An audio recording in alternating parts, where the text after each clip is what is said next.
Hi everybody. Today we talked about the Tower of Babel online. And in Babel, the lesson in Genesis, it was about how they tried to build this huge tower to reach all the way up into the heavens, closer to the gods.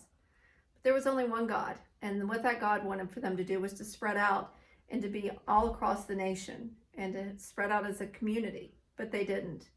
So he made it so that they couldn't understand each other anymore. He made it so that they all started speaking different languages and no one could understand each other, and they said it sounded like babbling. So they had the Tower of Babel. So that ended that competition because they were very prideful. They thought that they were the best builders. They thought they were the best at everything. It's a little bit like our story today. This story is called The Real Winner, and it's a story about a competition. And it's not a friendly competition. It can kind of make somebody feel bad, and that's not what we want. So let's read about it. So one day, Humphrey was going fishing. He heard someone calling his name.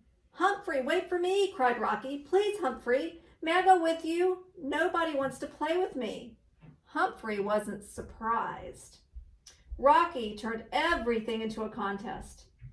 And if he didn't win, he whined and cried. But Humphrey didn't mind. He loved everyone, and everyone loved him. So Humphrey agreed to let Rocky come fishing with him. "Race you to the bridge, Humphrey, race you." Humphrey ran as fast as he could. As he passed Rocky, Rocky whined. "That's not fair." Suddenly, Humphrey heard someone crying. He stopped and looked around. There was a little bird that had fallen out of its nest. Gently, Humphrey lifted the bird and placed it safely back in its home. Humphrey smiled and said, "Sing, little bird, sing." And the little bird sang happily. Only then did Humphrey remember the race. But it was too late. Rocky was on the bridge shouting, "I won! I won! Wait till I tell my mom." As they crossed the bridge, Rocky saw the stream. "I bet I can beat you across," Rocky shouted. "Last one to the other side is a rotten egg." They jumped in and started swimming. And as Humphrey passed Rocky, Rocky whined, "That's not fair." Suddenly, Humphrey heard someone crying. He stopped and looked around. There was a little duck who couldn't find his family.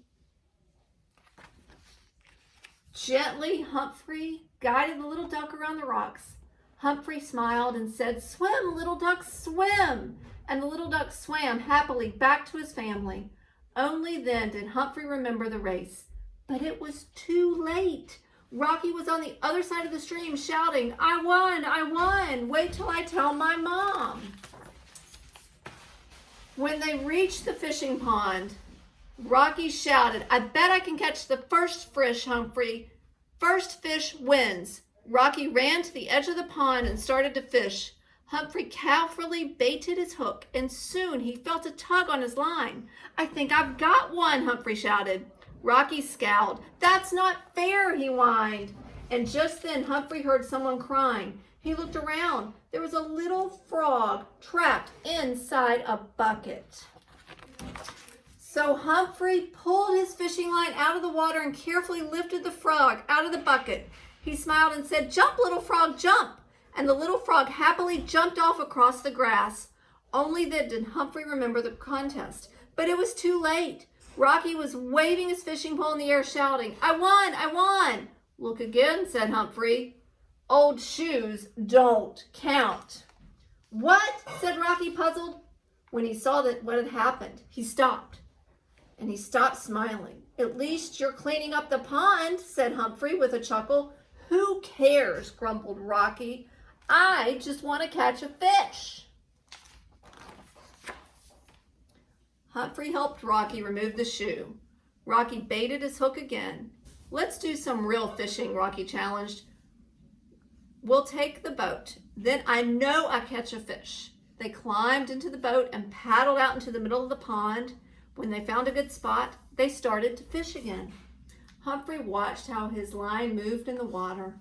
He listened as the fish splashed and played. He was enjoying himself too much that he forgot all about the contest. But with every fish Rocky saw jumping and playing near the boat, he looked more and more unhappy. Rocky wasn't enjoying himself. He was just trying to compete. Humphrey was enjoying every moment. "It will be getting dark soon," said Humphrey. He jumped into the water and swam to shore. When Humphrey had gathered the things together, he called to Rocky, "Time to go." Rocky panicked. "No, no, not yet," he cried. "I need to catch a fish, just one." "Rocky," said Humphrey calmly, "we've been here all afternoon. The fish just aren't biting today." Rocky didn't listen. All he could think about was catching a fish and winning the contest. Humphrey wasn't surprised. "Okay, Rocky," he said. "Come back to shore. I'll try to help you." Rocky doesn't look like he's having too much fun, does he? He's too focused on just winning, not having fun with his friend. Humphrey explained to Rocky that if he wanted to win, he had to stop thinking about winning and start thinking about the fish. "Fish aren't in a hurry," he said, "so you can't fish fast. You have to relax and try to enjoy what you're doing." Rocky tried to think about the fish, but it was hard to stop thinking about winning. "Close your eyes," whispered Humphrey. "Relax, listen." Rocky closed his eyes. He thought about a fish with shiny scales. He imagined it swimming zigzag throughout the water. Rocky began to relax a little. Then he felt a slight tug at his line. "What if it's another shoe?" thought Rocky, "or a tin can." Then Rocky felt another tug. He just knew it was a fish. It didn't feel like a big fish, but that didn't matter. If he got it to share, he would win. And slowly, Humphrey said, guiding Rocky. Rocky concentrated. "Think about the fish," he repeated to himself. And suddenly, there it was. Humphrey took the fish off the hook and handed it to Rocky. "Congratulations, Rocky. You caught the first fish. You win."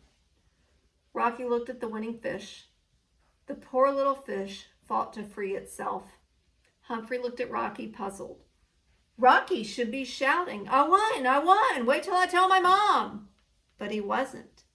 He was just standing there. Rocky didn't understand either. Why wasn't he happy? He had won.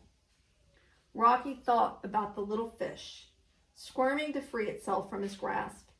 He thought about the little bird and the little duck and the little frog, and Humphrey had been their friend.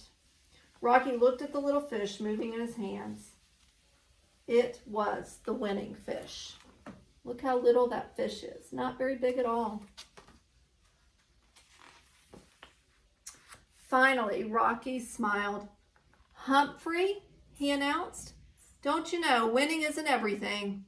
Then he shouted happily, "Grow, little fish, grow!" And he gently tossed the little fish back into the pond.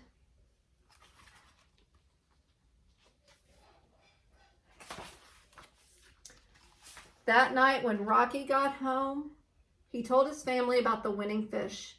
His mother gave him a big kiss. "I've never been more proud of you," she said. And that is the end. And that's the moral to this story. Good pride versus bad pride. The bad pride was always having to be first in that competition. The good pride was doing something good for something else, the little fish, putting it back in the pond so it could grow and grow. And the other good thing was Rocky has a really good friend in Humphrey. Humphrey stopped to help everything. His fun part of the day wasn't about competing and winning. His fun part of the day was about being with a friend and helping others. That's good pride. So this week, experience some good pride. Help out your family and your friends. Do something good for yourself and for nature. And have a nice week. And I hope you enjoyed your bedtime story.